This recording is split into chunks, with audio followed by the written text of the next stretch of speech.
የኢትዮጵያ ሕዝባዊ አብዮታዊ ፓርቲ ኢህአፓ እየተዘጋጀ የሚቀርብ ፍኖተ ዲሞክራሲ የኢትዮጵያ አንድነት ድምፅ ነው። ጤና ይስጥልኝ፣ እንደምን አመሻችሁ አድማጮቻችን። ዛሬ አርብ የካቲት 13 ቀን 2018 ዓመተ ምህረት ነው። የደምቢ ዶሎ ዩኒቨርሲቲ ተማሪዎች የነበሩትና በአክራሪ የኦሮሞ አሸባሪዎች የታገቱት ተማሪዎች ጉዳይ እስካሁን እልባትን አላገኘም። ብዙዎቹ ልጃገረዶች የሆኑት እነዚህ የአማራ ወጣቶች ከታገቱ አርብ የካቲት 13 ቀን 2243 ቀናት አለፋቸው። የወጣቶቹ ሰቆቃ ያብቃ እንበል። እስከ መቼ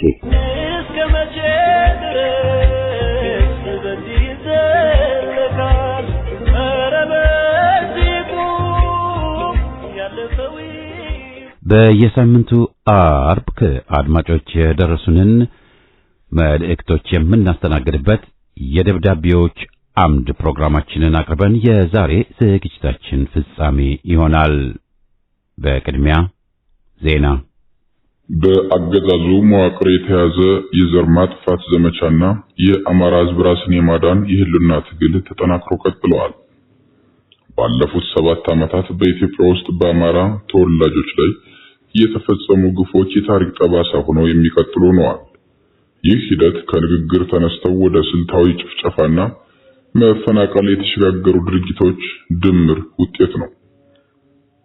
የኦህዴድ ነፍጠኛ ሰበርን በሚል የሰነዘሩት ንግግርና ሌሎች ከፍተኛ ቅጥረኛ ካድሬዎች አማራን እንደምጤና ወራሪ አድርገው መሳላቸው ለታችኛው ታጣቂ ኃይል እና ለጠባብ ቡድኖች የጭፍጨፋ የሞራል ድጋፍ ሆኗቸዋል። ይህም ዜጎች በማንነታቸው ምክንያት ብቻ እንዲገደሉ መንገድ ጠርጓል። የንጹሃን እልቂት በወለጋ በቤንሻንጉልና በሌሎች አካባቢዎች ንጹሃንን በግፍ ተጨፍጭፈዋል። ከ1.5 ሚሊዮን በላይ አማራዎች ከቀያቸው ተፈናቅለው ለከፋ ስቃይም ተዳርገዋል። በአዲስ አበባ ዙሪያ ከ100 ሺህ በላይ ቤቶች በብሔር ማንነት ላይ ተመስርቶ እንዲፈርሱ ተደርገዋል። በአማራ እየተካሄደ ያለው ጦርነት በአጋጣሚ የተከሰተ ሳይሆን ለዓመታት ለዘለቀው ስልታዊ ጭቆናና ጥቃት የወለደው የተሰጠ የመጨረሻ ምላሽ ነው ተባለ። ህዝቡ ያገዛዙ የጦር መሳሪያዎች በሱ ላይ ሲዘምቱ ራሱን ከመጥፋት ለመከላከልና መሰረታዊ ሰብአዊ መብቱን ለማስከበር ወደ ህልውና ተጋድሎ ገምቷል። ይህ ትግል የፖለቲካ ስልጣን ፍላጎት ሳይሆን የመኖርና በሰላም የመንቀሳቀስ መብትን የማረጋገጥ ጉዳይ ነው ተብሏል።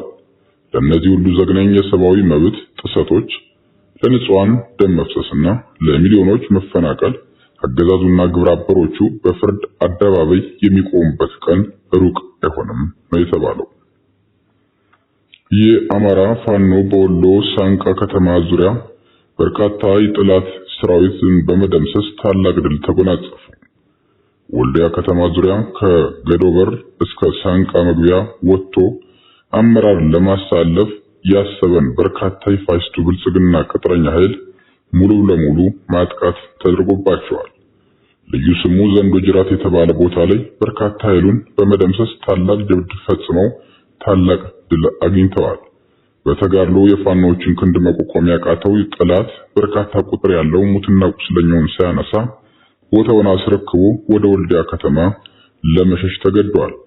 የፋሽስቱ ብልጽግና ሰራዊት ባለፈው ጊዜ እዚሁ ሳንቃ ከተማ መግቢያ ዘንዶ ጅራት የተባለ ቦታ ላይ ተደጋጋሚ ጊዜ ተደምስሶ ዙ23 ጭምር መማረኩ የሚታወስ ነው። የአማራ ፋኖ ብሔራዊ ንቅናቄ አፋብን ሸዋ ጠቅላይ ግዛት ህዝብ በአገዛዙ ኃይሎች ላይ ድል ተቀዳጀ። በመርሃ ቤቴ አውራጃ ሬማ ከተማ መሽጎ በሚገኝ የብልጽግና ሰራዊት ላይ ወታደራዊ ኢላማ በማድረግ በከበባ ጥቃት ማድረሱን ክፍለ ጦሩ በላከው የግንባር መረጃው አስታውቆናል። ጠላት ከንጋቱ 12 ሰዓት ላይ መነሻውን ከሬማ ከተማ በማድረግ ወደ መንጂት ቀበሌ የተንቀሳቀሰ ሲሆን ልዩ ቦታው ቻይና ካምፕ የተባለ ስፍራ ላይ በፋኖች በተደረገበት ከበባ ለጊዜው ቁጥራቸው በውል የማይታወቅ ያገዛዙ ኃይል ሙትና ቁስለኛ መሆኑን ክፍለ ጦሩ መረጃውን ገልጿል። የክፍለ ጦሩ ሻለቆች በሰሩት ኦፕሬሽን የጥላት ወታደሮች በውጊያ ወቅት የመፍረስ አደጋ ገጥሞት በመበታተኑ ከፍተኛ ይዞ 23 ድብደባ ሽፋን በመስጠት ሬማ ከተማ መግባቱን ኮሩ በመረጃው አረጋግጧል። ይህ በእንዲህ እንዳለ በርካታ የአገዛዙ ኃይሎች እጅ ሰጥተው ወደ ፋኖ እየገቡ ሲሆን ሰሞኑን በርካታ የብልጽግና ወታደሮች ሸዋ ጠቅላይ ግዛት በየኮሮቹ ስር ባሉ የክፍለ ጦር አሃዶች ውስጥ በየቦታው ከነሙሉ ትጥቃቸው እዙን እየተቀላቀሉ ይገኛሉ። በደቡብ ጎንደር በሐሙሲት ከተማ ያገዛዙ አሽከር የሆኑት አድማ ብተናና ሚሊሻ እንዲሁም ፖሊሶች በፋኖች ተደመሰሱ። አገዛዙ ከአንበሳሜ እስከ ሐሙሲት ከተማ በተደረገ አውደ ውጊያ በደረሰበት መደምሰስና የያዘውን የቡድን መሳሪያ ለፋኖ ማስረከቡን ተያይዞ ቁጭት ውስጥ ገብቷል። በዚያው አውደ ውጊያም 2 ዲሽካ፣ 2 ብሬን፣ 167 ክላሽ፣ 32 አብራራውና 1 አይሱዙ ሙሉ የዲሽካ ተተኳሽ 6 ወታደራዊ ፓትሮሎች ምርኮ ሆነው ለፋኖ ገቢ ተደርገዋል። ሐሙሲት ላይ ከደባርቅ መጥቶ የተቀመጠው ያገዛዙ ኃይል የሐሙሲትን ከተማ ህዝብ የአስቸኳይ ጊዜ አዋጅ በማውጣት ከቀኑ 10 ሰዓት የተሽከርካሪ እንቅስቃሴ ከቀኑ 11 ሰዓት ደግሞ የሰው እንቅስቃሴ ክልከላ አድርገዋል። በሲቪሉ ማህበረሰብ ላይ ቤት ለቤት ፍተሻ በሚል ሰበብ ማህበረሰቡን እየዘረፈና እያንገላታ ይገኛል። አመጣጡ የአማራን ህዝብ መጨፍጨፍ ዓላማው አድርጎ የተነሳው ጨፍጫፊው ስርዓት ከከተማው ማህበረሰብ በተጨማሪ አርሶ አደሮችንም ወደ ገበያ ሲሄዱ ፎጣ እንዳይለብሱና የእጅ ዱላ በትር እንዳይዙም ክልከላ ሲያደርግና ሲደበድብ መዋሉን መረጃውን አድርሰውናል። የፈረንሳይ ዜና ወኪል አጃንስ ፍራንስ ፕሬስ የኢትዮጵያ ዘጋቢው ወደ ትግራይ እንዳይጓዝ መከልከሉን ገለጸ።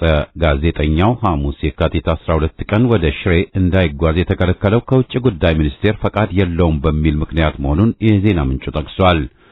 የቦሌ አውሮፕላን ማረፊያ የጸጥታ አካላት ዘጋቢውን ከጉዞ ያገዱት በዚህ ሳምንት አዲስ መመሪያ ደርሶናል በማለት ነው ተብሏል። የዜና ወኪሉ የጉዞ እገዳው አገዛዙ ከቅርብ ጊዜ ወዲህ በዓለም አቀፍ መገናኛ ብዙሃን ላይ እየጣለ ያለው ገደብ ማሳያ ነው በማለት ውሳኔውን ተቃውሟል።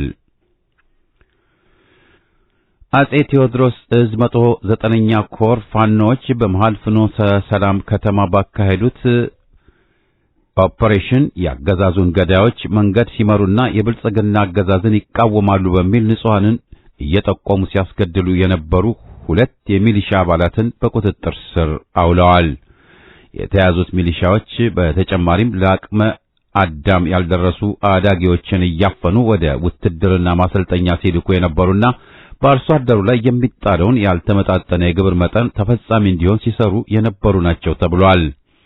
የሚሊሻ አባላቱ ከዚህ እኩይ ድርጊታቸው እንዲታቀቡና ከአገዛዙ በመውጣት ሰላማዊ ሕይወታቸውን እንዲመሩ በተደጋጋሚ የተሰጣቸውን ማስጠንቀቂያ ችላ በማለታቸው መያዛቸውን የገለጸው 109ኛ ኮር የገዛ ወገናቸውን በመክዳት ከአገዛዙ ጋር ወግነው እስከዛሬ በፈጸሙት ስህተት ተጸጽተው ለሚመጡ በራችን ክፍት ነው፣ ነገር ግን ይህን ጥሪ ያልተቀበሉ ባንዳዎችና ሙሉ ያገዛዙ ወታደሮች ላይ እርምጃችን ተጠናክሮ ይቀጥላል ሲል አስጠንቅቋል።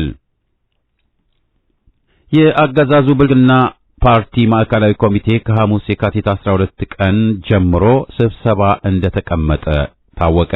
በርካታ አጀንዳዎች ላይ ውይይት ያደርጋል የተባለ ሲሆን ከአጀንዳዎቹ መካከል የሰሜን ኢትዮጵያ ኃይሎች ጥምረት፣ የጎረቤት አገራት ጉዳይ ያመጣው ጫና፣ ቀጣዩ አገራዊ ምርጫና ዓለም አቀፍ የኃይል አስተላለፎች ከኢትዮጵያ አንጻር የሚሉ እንደሆኑ ከስብሰባው ተሳታፊዎች ከተገኘ መረጃ ማወቅ ተችሏል። በመጨረሻም በተጭበረበረ የባንክ የዋስትናና ሌሎች ሐሰተኛ ሰነዶች ከኢትዮጵያ ንግድ ባንክ ከገዳና ከኦሮሚያ ባንክ ከ89 ሚሊዮን ብር በላይ ዘረፉ የተባሉ ተጠርጣሪዎች በቁጥጥር ስር መዋላቸው ተነገረ። በዚህ የማጭበርበርና የሙስና ወንጀል በዋና ተዋናይነት የተጠረጠሩት ጌታሁን መለስ የጉደር ወይን ስራ አስኪያጅና አብዲሳ ቶሎሳ የገዳ ባንክ ቅርንጫፍ ስራ አስኪያጆች እንደሆኑ ታውቋል። ለዛሬ ያለን ዜና በዚሁ ይጠቃልላል።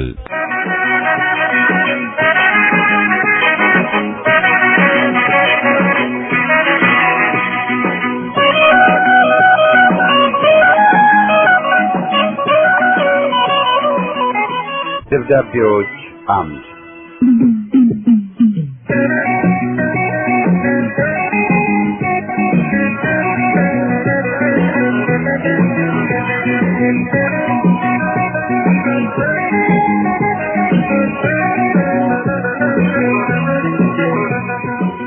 ይህ ፕሮግራም ከእናንተ ከአድማጮቻችን ያገኘናቸውን ደብዳቤዎች የምናስተናግድበት መድረክ ነው።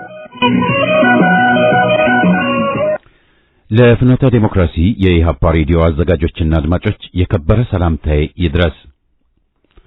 ምንም እንኳን ብዙውን ጊዜ ተግባራዊነታቸው አጠያቂ ቢሆንም ዓለም አቀፉ ማህበረሰብ ቢያንስ በዚህ ምድር ላይ እንደ ሰው ፍጡር አብሮ ለመኖር እንዲቻለው የተወሰኑ ደንቦችና ስምምነቶች ነበሩት። በዛሬቱ ዓለማችን ግን ጭራሽ ይህንኑም እያጣነው ሄደናል። እውነቱ የባለ ጉልበቱ እየሆነ መጥቷል። በተለይ ኢትዮጵያ ላይ ጎልቶ እየታየ ያለው አስከፊ ሁኔታ አይነተኛ ምሳሌ ነው።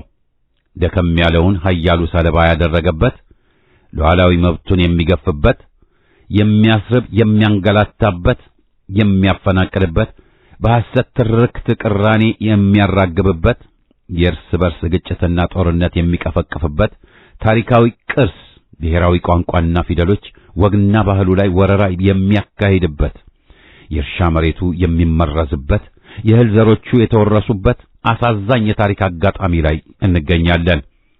የሌለ ጠላትን በመፍጠር ግጭትና ጦርነትን በመቀፍቀፍ ረሃብና ስደት፣ ግፍና ሰቆቃ የደካማው ዕጣ እስኪመስሉ ድረስ ጸንተውብናል። ክቡር የሆነውን የሰውን ልጅ ሕይወት ያረከሱ ዘመናዊ አረመኔዎች የበላይነትን እንደያዙ ዘልቀዋል። በኢትዮጵያ አማራና ኦርቶዶክሱ ክርስቲያኖች ላይ ጄኖሳይድ እያካሄደ ያለው ሰው በላ አገዛዙ ቁንጮ አብይ አህመድ አሊ ከነ ግብረ አበሮቹ ለፍርድ ይቅረብ ብሎ በመጠየቅ ፈንታ ይባስ ብለው በሱ መሪነት አገር የኢኮኖሚ እድገት አስመዘገበች የሚል ሐሳዊ የቂል ምስክርነትን መስጠት የመረጡ አንዳንድ ቅጥር ምሁር ተብዬዎች አፍ መደመጡ በእውነቱ አሳፋሪና ወንጀልን በመሸፈን አገዛዙ ላደረሰው እልቂት አምራቹን ሕዝብ በጦርነት አስሮ ዜጎች ላይ እያደረሰ ላለው ደህንነትና የረሃብ ቸነፈር ተባባሪ የሚያደርግ ነው። ለሁለት ዓመት በአማራው ማህበረሰብ ላይ ጦርነት ከፍቶ ያለ ተጠያቂነት ነዋሪውንና ሀብት ንብረቱን ማውደሙ አነሰ ብሎ ጭራሽ መገናኛ ብዙሃንንም ሆነ የኢንተርኔት አገልግሎትን ዘግቶ ንጹሃንን በሰው አልባ አውሮፕላን በግፍ እየጨፈጨፈ ይገኛል። ትምህርት ቤቶችን በድሮን እያወደመ ተማሪዎችን እየገደለና እያሸበረ የተረፉትን ከትምህርት ገበታ እንዲፈናቀሉ እያደረገ ይገኛል። ይህንንና ብዙ ዘግናኝ እልቂት እየፈጸመም ያለው የኦሮሞማው ፋሽስታዊ አገዛዝ ዕድሜ ለማራዘም አሁንም ሰው ነው ብለው ሊሸጡልን የሚሞክሩ የውስጥና የውጭ ኃይሎች አልጠፉም። ታሪክ አውቃለሁ ብዬ ሳይሆን አንዳንድ እናውቃለን ከሚሉ የሚንጸባረቁ ጎጂ አስተያየቶች ላይ አስተያየቴን ለማካፈል ያህል በቅርብ የተነሳውን የተገንጣይ ኃይሎች ከጀርባ የሚጋልቧቸው ባዕዳን ሴረኞች በጋራ ኢትዮጵያ ላይ ባደረሱትና እየደረሱ ባሉት ፋሽስታዊ ውድመት ተገፋፍቶ በጭፍን ወደ ቀድሞው ሊጎትቱ የሚዳዳቸውም ሆኑ በዘመናዊነት ሽፋን የትላንቱን ዋጋ ሳጥተው ወደፊት እንጋልብ የሚሉ ሁለቱም ጉዳታቸው አንድ ነው ብዬ አምናለሁ።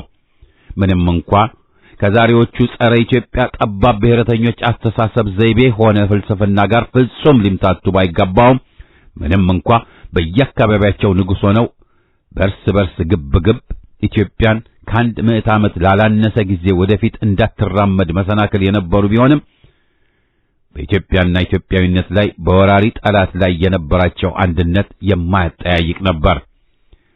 እንዲያም ሆኖ ግን አንዱ ሌላውን አስገብሮ የበላይነትን ለመያዝ በሚያደርገው ግብግብ የብዙ ሰው ሕይወትና የንብረት ዋጋ አገርን አስከፍሏል። የአፄ ቴዎድሮስ የመይሳው ካሳ አነሳስም ይህንኑ አውራጃዊ ወይም መሳፍንታዊ ክፍፍል አስወግዶ ብሔራዊ አንድነትንና ማዕከላዊ መንግስትን እውን ማድረግ ነበር። በመሆኑም ቁም ነገሩ ያለው ከትናንት ታሪካችን ለነገው እርምጃችን እንድንማርበት እንጂ ተመልሰን እንድንገባበት አይመከርም። ባለፉት 50 በላይ ዓመታት የተከሰቱትን ሁኔታዎችም እንዲሁ ከተሳሳቱትም ሆነ ከተሳኩት ሁኔታዎች ያሁኑ ትውልድ እንዲማርባቸው ማበረታታት እንጂ በጅምላ እንዲያወድስም ሆነ እንዲከስ መስበክ እንዲሁ ጉዳት እንጂ ጥቅም የለውም። የወቅቱን ጸረ ሕዝብ ጸረ ኢትዮጵያ ስርዓት መጥላት ሌላ፣ ለአገርና ወገን ስሬት የተዋደቀውን ትውልድ በስሜታዊ ትርክት አብሮ መጨፍለቅ ሌላ፣ አገር ካለችበት ሰው በላ አገዛዝ ተላቃ ሕዝባዊ ዴሞክራሲያዊ ስርዓት እንድትመሰርት መታገል ሌላ፣ የሻዕቢያ ወያኔ ኦነግ አረመኔ ገንጣይ ቡድኖችን ከነ ኢህአፓና ኢዲዩ መሰል በኢትዮጵያዊነት ማዕቀፍ የታገሉ ድርጅቶችን አንድ አድርጎ ማላዘን ምሁራዊ ብቃትን ሳይሆን ቅንነት የጎደለው ትውልድን የማሳሳት የታለመ ክለሳ ነው። የትኛውም የፖለቲካ ፍልስፍና ከየት መጣ ሳይሆን ከሀገራችን ታሪካዊ፣ ማህበራዊ፣ ባህላዊና ስነ ልቦናዊ ሁኔታዎች ጋር ተጣጥሞ ሊሄድ የሚችል ነው ወይስ አይደለም የሚለው ነው በቅድሚያ መታየት ያለበት። የቀኙ ኃይል አመለካከት ለኢትዮጵያ የትኛውን ጸጋ አበርክቶ ነው? በምን ሂሳብ አገር በቀል ሆኖ ነው? ከሱ በተቃራኒ የቆመውን ፍልስፍና ግራው ከውጭ ያመጣብን ችግር ነው ለዚህ አበቃን የሚባለው?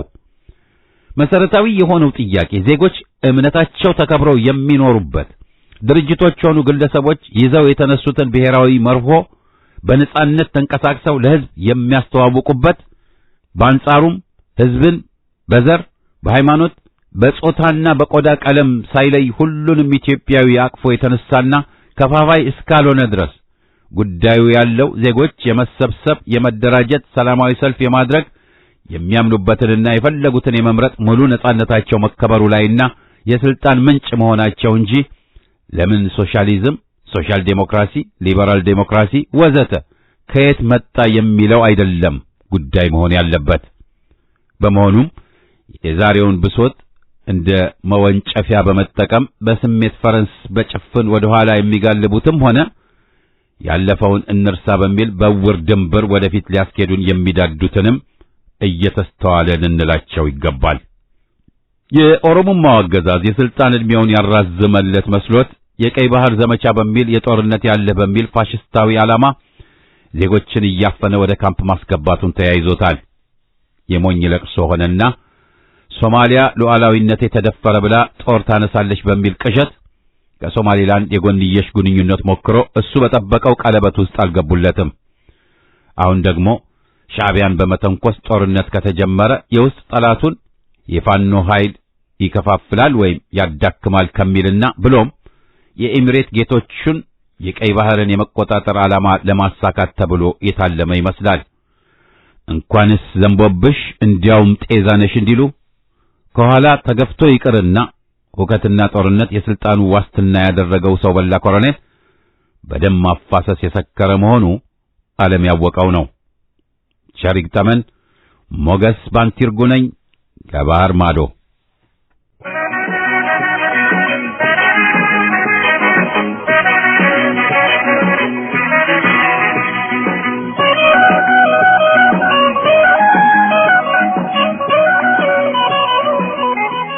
ሰላም ጤና ይስጥልኝ። እንደምን አመሻችሁ ውድ የፍኖተ የሀፓ ራዲዮ አድማጮችና አዘጋጆች። ውድ አድማጮች ሆይ የጦር ገበሬው አብይ የጥፋት ምርቱን ማሰባሰብ አቅቶት በየደረሰበት ቦታና በሚቀይሳቸው አጀንዳዎች ብዛት ትርምስ ዛሬ በራሱ ላይ ብቻ ሳይሆን በህዝቡም ላይ የፖለቲካ ቀውስ በመፈጠራቸው ዛሬ ወዳጆቹም ሆኑ ጠላቶቹ ፊቱን አዝረውበታል።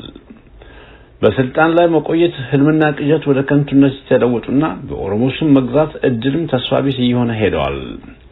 ፊታቸውን ካዞሩት ወዳጆቹ ዋነኛውና አንዱ የአረብ ኤሚሬት መሪም ገሸሽ ማለት ጀምረዋል። በተለይ ይህ መሪ አብይ ለሚፈጽማቸው ወንጀሎች ሁሉ የገንዘብም የመሳሪያም በብጅታም በግዥም ሆነ በስጦታ የሚያቀርብ ዋነኛ ሲሆን ሌሎችም ድፍን ምዕራባውያን ደግሞ አማራና ኦርቶዶክስን ኢትዮጵያ የተባለችውን አገር ከፋፍለህ ታሪኳን አውድመህ ከተገኘ እስከመጨረሻው ተገዛለህ ያሉት ዛሬ እምቢኝ ለአገሬ፣ እምቢኝ ለአማራ፣ እምቢኝ ለመብቴ ብለው በቆራጥነት የተነሳውና በቀጠና ተወዳዳሪ የሌለው የአማራ ፋኖ አብይ እንደማይቋቋም ጠንቅቆ የተረዱት ምዕራባውያን ረዳቶቹ ተገልብጠው በሰብአዊ ጥሰት ወንጀሎች ከስልጣን መውረድ ብቻ ሳይሆን ወደ ዘብጥያ እንዲወረወር የዘር ማጥፋት ክስም ሊመሰርቱ ይችላሉ። እንግዲህ በውጭውም ዓለም ጋር ያለው የብልጽግና የውድቀት ፖለቲካ ሊያስከትል የሚችል መዘዝ ሲሆን ይበንዲና የኢትዮጵያ ሕዝብም አንድ ቀን እንደ እሳተ ገሞራ ታፍኖ ያለው ቁጣና ብሶት ፈንድቶ ከነጭፍሮቹ ጭምር ጠራርጎ እንደሚያጠፋቸውም ተተንብየዋል። ብቻ በዚህም ሆነ በዛ የብልጽግና እድሜ አጭር መሆኑን ብዙዎቹ በተለያየ ጊዜ ሲናገሩ ይሰማል። ህዝባዊ ጉምጉምታንም ዲዘምብ የተቃረበ ዝናብ ይመስል ሲያገረመርም ይደመጣል። ያም ሆነ ይህ በእንዲህ እንዳለ በእድሜ ለጋ የሆኑ የኦሮሞና የደቡብ ወጣቶችን ወታደራዊ ሳይንስ ሳይሆን በአተኳኮስና በጥላቻ ብቻ አሰልጥኖ ወደ አማራ ክልል መላኩን ቀጥሏል። ውጤቱም ግን ሂዱና ለፋኖ መሳሪያ አስረክቡልኝ ይመስላል። በሌላ በኩል በሆድና በገንዘብ ተታሎ በህዝባችን ላይ ከኦዴድ ወታደሮች ጋር ተዳምሮ ሲዋጉ የነበሩ ዛሬ በጥርጣሬ አይን እየታዩ በወታደር ፊት በሊቢያ ውስጥ አይሲስ የፈጃቸው ወጣት ወገኖቻችን ይመስል እነዚህም አድማ በታኝና ሚሊሻዎች በአብይና በሽመልስ ነፍሰ ገዳዮች በየምክንያቱ ይረሸናሉ። ለሱ ብላችሁ ጌታችሁን ወገናችሁን አልገደላችሁ ሰውየው በፋኖ ክንድ እየተረቆሰና እንደማይቀርለት እየተረዳ ከሄደ እናንተም በራሳችሁ ወገን ላይ ካልጨከናችሁ ወለጋ ላይ ወገንህ ላይ ጨካኔ ክንዱን ያሳየው ዛሬ እናንተ እዚሁ ሰሜን ላይ ያጋድመሃል። እንግዲህ ይህ ከገባችሁ የአማራ ሰብቃ ይብቃችሁ ካላችሁ እነሆ ሜዳውም ቅርብ ነው። በእኔ እምነት ፋኖም እጁም ልቡም ሰፊ ነውና እስከዛሬ ድረስ የሙሳችሁለት አብይ የአማራን ሞት አይመስለውምና የአድማ በታኞች ሚሊሻዎች ብሎም የአማራ ብልጽግናዎች እጅ ስጡ። ተማረኩ የሚለውን ቃል ጠልታችሁ ከሆነ አትጨነቁ። ይህን ያህል መቶዎቹ ከብልጽግና ከተው ወደ ፋኖ ካምፕ ከገቡ ተብለው ይዘገባል። ለዚህም ላለፈው ክረምት ቤት አይሰራምና እናንተም በስተት ለሰራችሁት ስህተት ወደ ትግሉ በመቀላቀል ንስሐ ግቡ ሲሉ ይህን መልእክት የላኩልን አቶ ማስንቆ ግርማ ከኤድመንተን አልበርታ ናቸው።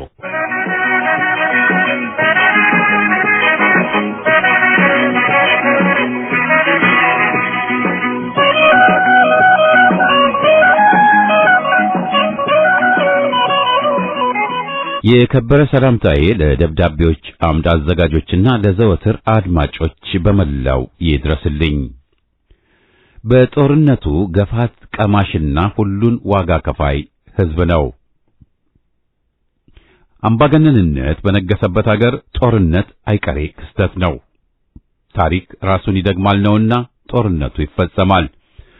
ላለፉት ግማሽ ምዕተ ዓመት ከየካቲት 66 ዓመተ ምህረት አብዮቱ ማግስት ጀምሮ እስከ ዛሬ አለንበት በተከታታይ በመጡት የደርግ ወያኔና የዛሬው የኦሮሞማ ገዢ ቡድኖች እያየን ያረጋገጥነው ሐቅ ይኸው ነው። በዓለማችንም ካስተናገደቻቸው አያሌ አምባገነኖችም ታሪክ የተማርነው ይህንኑ ነው። ኃይ የሚልና ጦርነት በቃም ብሎ በአምባገነኖች ላይ በህብረት የተነሳ የህዝብ ኃይል በልካቸው አልተፈጠረምና ጦርነት ኑሮ ያሞቅ ይመስል ይደግሱልናል። ለግብዣውም እንድንሳተፍ ይጠሩናል። ከአዙሪቱ አልወጣንም። ጭራሹኑ ያሁኑ ይባስ የሰላም አየር ለመተንፈስ እንኳ ጊዜ አጣን። አየሩ ሁሉ በባሩድ ጢስ የታፈነ መርዛማ ሆነብን። ጦርነቱ በፈጠረው ምስቅልቅል ኑሯችን ያለቅጥ ተናጋ። ቀውስ በሞላበት አገር እየኖርን የምንይዝ የምንለቀውን አጣን። ህዝብ ያልተቀበለው መንግስት እንዲህ አሸባሪና አስቸጋሪ ሆኖ ውሎ ማቆየቱ ለሁላችንም ሳያስገርመን አልቀረም። ችግሩ የኛ ነው።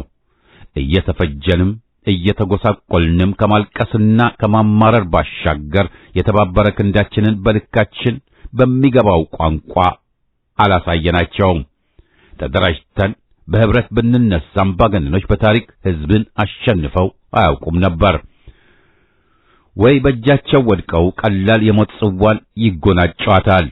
በለስ ቀንቷቸው ፈርጥጠው ካመለጡም በስደት በሚኖሩበት አገር ተጠልለው እንደቀፈፋቸው አይቀሬው ሞት ይወስዳቸዋል። አምባገነኖች የፋሽዝም ርዕዮት አቀንቃኞች ናቸውና የጦርነት ዋነኛ ምንጭ ናቸው። ሚሊታሪዝም ወይም ወታደራዊነት አቋም ምርኩዛቸው ነው። በተለይ ደግሞ ወታደራዊ አምባገነንነት በስልጣን ቂብ ካለ ምድር ሰማዩ ይደበላለቃል። ጦርነት አምላካቸው ነውና እንኳን ጀነራልና ኮሎኔሎች 10 አለቃዎቹም ስልጣን ላይ ከተቆናጠጡ አገርና ህዝብ ያምሳሉ። የጦርነት ደጋሾቹም ጋባዦቹም እነርሱ ናቸው። የህዝብን ጥያቄ ለማፈንና የተቃዋሚዎቻቸውን እንቅስቃሴም ለመቆጣጠር በህዝብ መሃል ጦርነት መጀመር ዋነኛ ስልታቸው ነው። ጦርነትን ለመጫር ደግሞ ለነሱ ቀላል ይመስላቸዋል። ውሎ አድሮ ወላፈኑ ግን እነርሱን እየለበለበ ያቃጥላቸዋል። በመደበኛና በፖሊስ ሰራዊት፣ በስለላና ደህንነት፣ በነጭ ለባሽነትና ጆሮ ጠቢነት፣ በሕዝብ ታጣቂና ሚሊሺያ ስም ያዘጋጇቸውን ዘቦች፣ የሐሰተኛ የፍትህ ተቋሞቻቸውን፣ እስርና ማጎሪያ ማዕከሎቻቸውን ወዘተ ስም ያደራጁትን ሕዝብን የመጨቆኛ መሳሪያዎቻቸው ካለቅጥ በመተማመን ጦርነትን የትም ለመጀመር አይናቸውን አያሹም። የታጠቀ ኃይል ለመጠቀም ላፍታም ወደ ኋላ አይሉም። ከሕዝብ በቀረጥ ስም የሰበሰቡትን ግብርና የውጭ ምንዛሪ ማግኛ ጠቀሜታ ያላቸውን በአገር ውስጥ የተመረቱ ሸቀጦችን ተደግፈው የተሰበሰበ ገቢን ለኢኮኖሚው ለማሳደግ የሚረዱ ኢንዱስትሪዎችን በማስፋፋት የሥራ ዕድል መፍጠርና ልዩ ልዩ ማህበራዊ አገልግሎት መስጫዎችን በማስፋፋት ከማዋል ይልቅ ወታደራዊ ተቋሞቻቸውን በመሳሪያ ግዢ ሲያጠናክሩበትና ነጋ ጠባ ከየተቋሞቻቸው የሰለጠኑትን ወታደሮች የምርቃት ትርኢት ተቋሞቻቸውን ሲያስጎበኙንና በየጎዳናውም ወታደራዊ ትዕይንት ሲያሳዩን ይከርማሉ። በመሳሪያ ጋጋታዎችና በሰራዊት ቅፍለቶቻቸው አደረጃጀት ጦርነት የሚያሸንፉም እየመሰላቸው ሲቃዡም ይታያሉ። ስልጣናቸው ሁሉ የሚረጋው በወታደራዊ ተቋሞቻቸውና በታጠቁት መሳሪያዎች አይነት እየመሰላቸው ባገኙት አጋጣሚ ሁሉ በየአደባባዩ ሕዝብን እያደናገሩ ሲፎክሩ ይሰማል። ጦርነትን በጫሩበት ስፍራ ሁሉ ግንባር ቀደም ሰለባዎቹና ተጠቂዎቹ ግን ሰላማዊና ንጹሃን ሰዎች ናቸው። በጦርነቱ ሕይወት ይገብራሉ። ደማቸው በከንቱ ይፈሳል፣ አጥንታቸው ይከሰከሳል። ለዘላለም አካላቸው ጎዶሎ እስከ ለሞተ ሞታቸው የስቃይ ኑሮም የሚገፉም አልታጡም። በሕይወት ዘመናቸው ለፍተው ያፈሩት ንብረታቸው እንዳይጠገን ሆኖ በእሳት ይጋያሉ። በሰላም ወጥተው ሥራን ሰርተው የላባቸውን ማግኘት አይችሉም። ቢታመሙ ሕክምና የለም። ቢራቡም ቢጠሙም ዞር ብሎ የሚያያቸው የለም። ነፍሳቸውንም ለማቆየት ጦርነቱን ሽሽት ቀያቸውን ለቀው ሩቅ ስፍራ ተሰደው ይጓዙና ኑሮ ብለው በየመጠለያው ይኖራሉ። ያሳደጓቸውን ወንድ ልጆች በውትድርና ስም እያስገደዱ አሰልጥነው ለጥይት እራት ይደረጋሉ። ልጃገረዶችም ሴቶችም በባለጌ ወታደሮች ይደፈራሉ። ነጋዴዎችም ቤት ንብረታቸው ይዘረፋል። ጦርነት በተጫረበት ቀጠና ሁሉ ሕግም ደንብም ማስከበር ያዳግታልና ሥርዓት ይጠፋል። አምባገነኖች በነገሱበት ሥርዓት ተጠያቂነት የሚባል ጉዳይ ሲያልፍም አይነካቸውም። ለጠፉት ነፍሶች፣ ለወደመው ንብረትና በዜጎች ላይ ለወረደው የስነ ልቦና ቀውሶችና ጠባሳዎች በምክንያታዊነት ሲጠየቁም ተሰምቶም አይታወቅ። ከየካቲት አብዮት ማግስት ጀምሮ ያየነው የአምባገነኖች የነገሱበትና የተንሰራፉበት የፖለቲካ ሥርዓት ነበርና በጦርነት አይነት ሕዝብና አገር ያለከፈው መስዋዕትነት የለም። የጦርነትን አስከፊነት ባኗኗሩ ሕዝብ ያልተማረበት ጉዳዮች አሉ ተብሎ አይጠቀስም። በጦርነት መሃል ሊመጡ የሚችሉትን ሁሉ በስሜት ሕዋሳቶቹ መላው ትውልድ ጠንቅቆ ያውቃቸዋል። ታዲያ ለምን ይሆን አምባገነኖቹ ለእልቂት ያዘጋጁትን ጦር ሕዝብ እምቢኝ የማይለው? ለእነርሱ ድግስ ግብዓት ሆኖ መሥዋዕት የሚከፍለው? ጦርነት ቀውስ እያባባሰ አገር ይንጣል፣ አባር ያዘንባል እንጂ ዳቦ አያወርድልንም።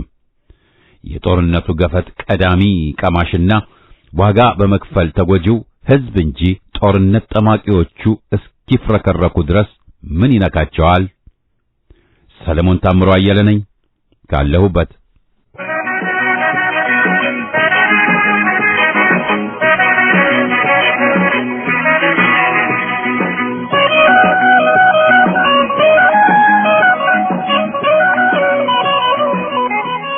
ሰላም ጤና ይስጥልን። የፍኖተ ዲሞክራሲ ደብዳቤዎች አምድ ዝግጅት ክፍልና የዚህ ፕሮግራም አድማጮች እንደምሰምታቸዋል። የካቲት 12 ታሪካዊ ቀን በኢትዮጵያ ለሁለተኛ ጊዜ ሀገራችንን ልትወር የመጣው የጣሊያን የጦር ሹም የነበረውን ግራዚያኒን ለመግደል ጀግኖቹ አብርሃም ደቦጭና ሞገስ አስሰግዶ በጣሉት ቦምብ ግራዚያኒ ቆሰለ። አመራሮቹ ደግሞ ሞቱ። በዚህ የተቆጣው የጣሊያን ጦር በአዲስ አበባ በየካቲት 12 1929 ዓ.ም ለቅዱስ ሚካኤል ወራዊ በዓል በቤተ ክርስቲያኑ የተገኙትን ለምጽዋት የተሰበሰቡትን ጨምሮ በየቤቱ በመግባት 30,000 የሚሆኑ ኢትዮጵያውያንን በአሰቃቂ ሁኔታ በአካፋ ጭምር እንደ ቅጠል አረገፏቸው። ከጥቂት ቀናት በኋላ የደብረ ሊባኖስ ገዳም መነኮሳትን አርበኞችን ደብቃቸዋል በሚል በተቀደሰው ስፍራ ተረሸኑ። ከዚህ በተጨማሪም ከጥቃት ለመሸሽ ሲሉ ወደ ሱዳን ሊሸሹ ሲሉ በኢትዮጵያ ባንዳ አማካኝነት ተይዘው በጎንደር ቋራ ተሰቅለው የተገደሉ እንዳሉም ታሪክ ያስረዳል። የካቲት 12 እና የአማራ የሉና ጦርነት አንድነታቸውም ባጭሩ ይህን ይመስላል።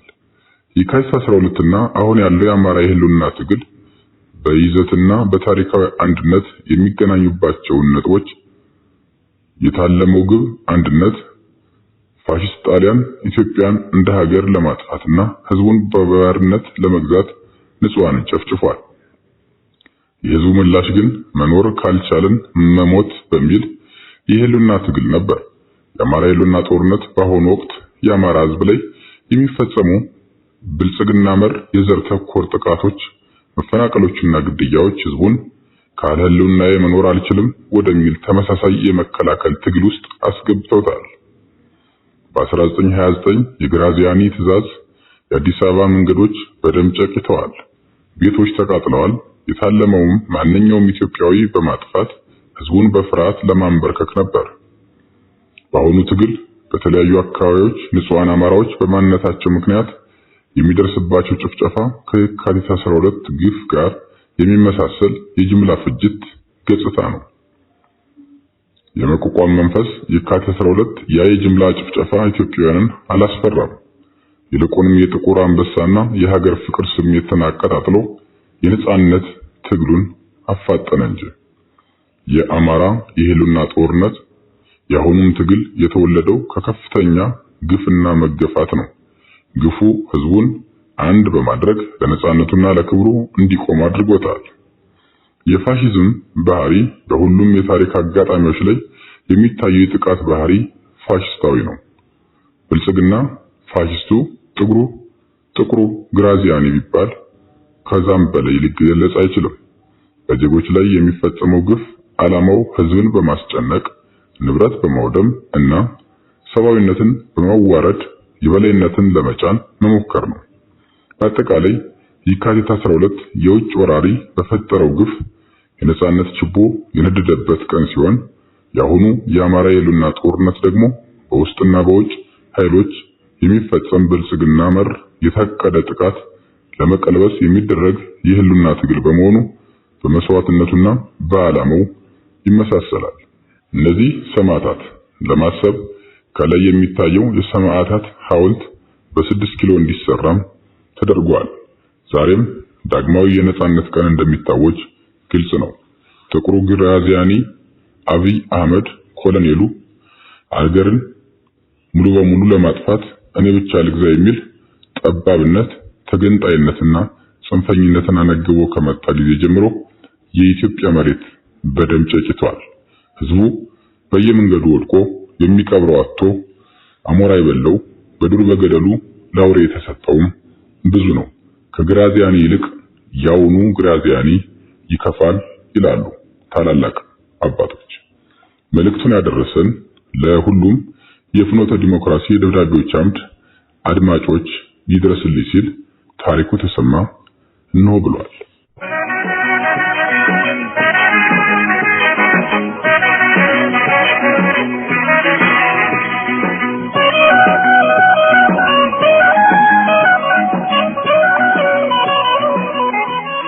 ይድረስ ለፍኖተ ዲሞክራሲ የኢትዮጵያ አንድነት ድምጽ ሬዲዮ የደብዳቤዎች አምድ አዘጋጆችና የፕሮግራሙ ተከታታይ ወገኖች ሰላምታዬ ይድረስ።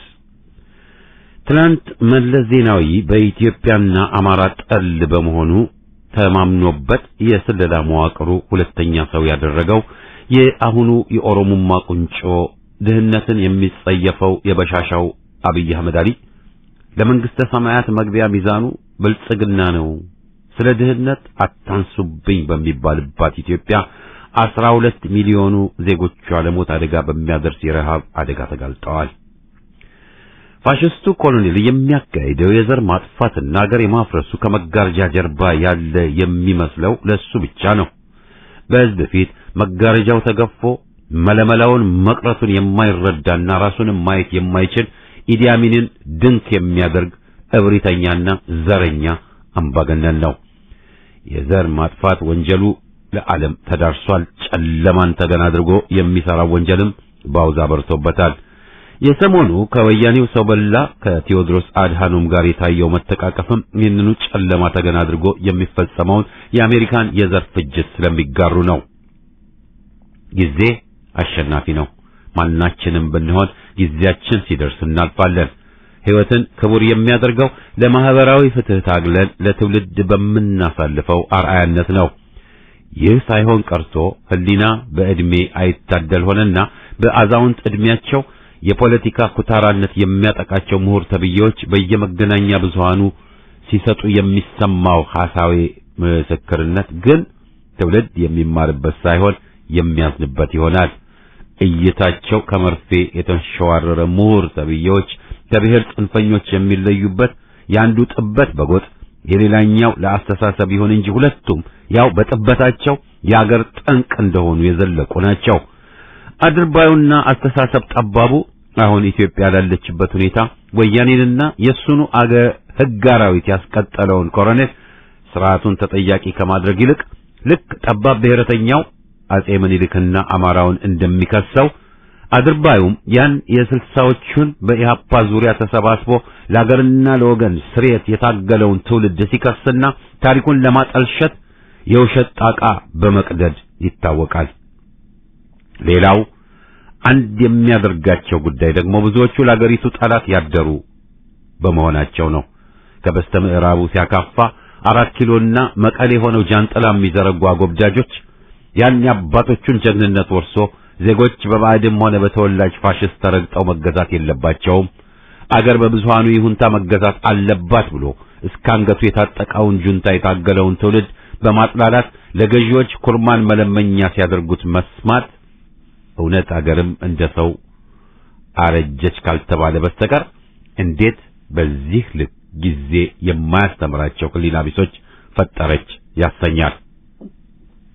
ለነዚህ ክፍሎች ትልቁ ስዕል አገራዊ ዓላማ ሳይሆን የሚታያቸው የደመ ነፍስ ፍላጎታቸው እንዲሟላ እነማንን እናስደስት የሚለው ነው። ከመነሻዬ ልጠቁም እንደሞከርኩት የብሔር ጽንፈኞች ኢትዮጵያን አዳክመው ለመገንጠል በአንድነት ኃይሎችና ታሪካዊ እሴቶቿ ላይ እንደሚዘምቱት አድርባይ ምሁራንም የሥርዓቱ ተጠቃሚ በመሆናቸው ለስር ነቀል ለውጥ የሚታገለውን የፖለቲካ ድርጅትም ሆነ ግለሰብ እንዲሁ ጠላት በማድረግ አንድ ናቸው። በሁለቱም ክፍሎች መካከል ልዩነት አለ ከተባለ በቅርጽ እንጂ በይዘት እንዳልሆነ አንዱ ማሳያ ነው። ምንም እንኳ እውነትን በመናገራቸውና ዘረኛው አገዛዝ በአገሪቱና በንጹሃን ዜጎቿ ላይ እያደረሰ ያለውን ሁለንተናዊ በደል በማጋለጣቸው ታስረው ብዙ ዋጋ እየከፈሉ ያሉ ጋዜጠኞች እንዳሉት ሁሉ በተቃራኒ ረድፍ ተሰልፈው ታሪክና ትውልድ ይቅር በማይለው ክህደት ሕዝብን ወሳኝ ከሆኑ አገራዊ ጉዳዮች ለማዘናጋት የተሰለፉ ጋዜጠኞች፣ አርቲስትና አክቲቪስት በሉኝ ባይ አገር በወሮ በላ አገዛዝ እጅ ወድቃ አማራውና ሕዝበ ክርስቲያኑ እንደ ጭዳ እየረገፈ ባለበት አገር መኖራቸውን ክደው ዩቲዩብ ቻነልን እንደ ቀይ መብራት ተራ ደርድረው ገንዘብ ያስገኛል ለሚሉት አገልግሎት በማዋል ታሪካቸው ለቆሸሸ እጃቸው በደም ለጨቀየ ለመጣው ሁሉ እያጎበደዱ ትውልድን ሰለባ ላደረጉ አገር በጦር ወንጀል ስለምትጠይቃቸው ሳይቀር መድረክ በመስጠት ለምሳሌ ጎራዴያችን በአማራና በክርስቲያን ደም ይቀላል በሚል ሲቀሰቅስ ለነበረው የሚኒሶታ ጉድፍ የኦሮሞን ወጣት በጥላቻ መርዙ በክሎ ለሰይጣናዊ ተልእኮ መጠቀሚያ ያደረገው ይህንንም አልጸጸትም በሚል ሰሞኑን በለቀቀውን ቶፈንቶ ምን ታመጣላችሁ ያለውን የጸረ ኢትዮጵያ ኃይሎች ተላላኪ በተቃዋሚ ድርጅት ተጠልለው የአማራን ወጣት ሲያስለቅሙ ለነበሩ የወያኔ ካድሬዎችና ጋዜጠኛ ተብዬዎች አዲስ አበቤ በሚል አስመሳይ ስብስብ ተጠልሎ በመናገሻዋ የወጣቱን ትግል የበተነውን በኋላም የሥርዓቱ ምስጢራዊ ኤጀንት ሆኖ ፋኖን ለመከፋፈልና እንዲያም ሲል ለማስመታት በገዢዎች ስምሪት የተሰጠው የፋኖ መሪ ነኝ ባይ ከሃዲን ኢህአፓ ነበርን የሚሉ ሐሳዊ ምስክሮችን የእንጨት ሽበቶችን በመጋበዝ ድርጅቱ ላይ ሐሰተኛ ክስን የሚደረድሩና የሰማዕትን ታሪክ እንዲያጠለሹ መድረክ መስጠትና የመሳሰሉ ድርጊቶች የፖለቲካው ቀይ መብራት ነጋዴዎች ሆን ብለው ለንዋይ ሰግደው በጸረ ኢትዮጵያ ኃይሎች ሐሰተኛ ትርክት በማስደመጥ ሕዝብ ለስር ነቀል ለውጥ የሚያደርገውን ትግል ለማኮላሸት መሆኑ የሚያወዛግብ አይደለም። በሌላ በኩል የምንታዘበው አሳዛኝ ክስተት ያሳ ግማቱ ከጭንቅላቱ እንዲሉ የገማ የገለማ የወያኔና የኦሮሞማ ሰው በላዎች የፈጠሩት ዘረኛና ብልሹ ስርዓት ያላበላሸውና ያላቆሸሸው ተቋም የለም ማለትም ይቻላል። የሃይማኖቱን ሳይቀር እንዲሁ የሞራልም ሆነ የበጎ ምግባር አባት መሆን የሚገባቸው የሃይማኖት መሪዎች ካገዛዙ ጥላ ስር መውጣት አቅቷቸዋል። ስንቱ ንጹሃን ሲታረዱ፣ ሲጋዙ፣ ሚሊዮኖች በግፍ ሲፈናቀሉ፣ የሃይማኖት አባቶች በአደባባይ ተወግረው ሲገደሉ፣ መነኮሳት በገዳም እጅግ በሚዘገንን ሁኔታ ሲጨፈጨፉ፣ ታቦት ሲታገድና ምዕመናን በግፍ ሲደበደቡ ትንፍሽ የማይሉ የሕዝብ ትግል እየጎለበተ የትጥቅ ትግል እየጎመራ ያገዛዙ ጦር ሬሳ በሬሳ እየሆነ ሲመለስ የኦሮሞማውና ጋላቢዎቹ ስጋት ሲጨምር ጠብቀው ስለ ሰላማዊ መፍትሄ ሲሰብኩ ይደመጣሉ። ስርዓቱ ሲናጋ የሰላም ስብከት መልእክቱ ስለ እውነተኛ ሰላም ሳይሆን የሕዝብን ትግል ለማቀዝቀዝና ስርዓቱን ከውድቀት ለመታደግ መሆኑን ብቻ ነው የሚያመለክተው። ሞት ለዘረኝነት፣ ድል ለኢትዮጵያ ሕዝብ። ነጻነት ይልቃል ነኝ ከሰሜን አሜሪካ።